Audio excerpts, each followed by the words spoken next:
Telangana group 1 పరీక్షల నిర్వహణ మూల్యాంకన ప్రక్రియలో అవకతవకలు జరిగాయన్న ఆరోపణలపై హైకోర్టు సింగిల్ బెంచ్ ధర్మాసనం నేడు విచారణ చేపట్టింది.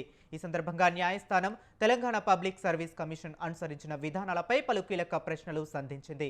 విచారణ సందర్భంగా పిటిషనర్ల తరపున న్యాయవాదులు తమ వాదనలు వినిపిస్తూ వరుస క్రమంలో హాల్ టికెట్ నెంబర్లు కలిగిన కొందరు అభ్యర్థులకు ఒకే విధమైన మార్కులు లభించాయని కోర్టు దృష్టికి తీసుకువెళ్లారు.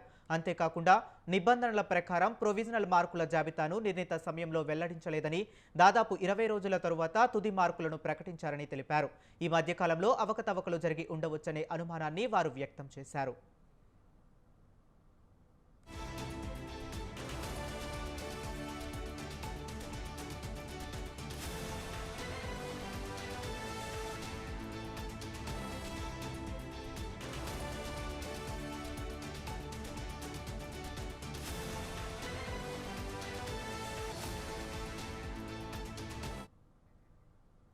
ఇదే అంశంపై కేంద్ర మంత్రి బండి సంజయ్ కూడా స్పందించారు. ఈ పరీక్షల నిర్వహణ తీరుపై సమగ్ర సమాచారాన్ని వారం రోజుల్లోగా అందించాలని కోరుతూ టీజీపీఎస్సీ చైర్మన్ బుర్రా వెంకటేశంకు లేఖ రాశారు.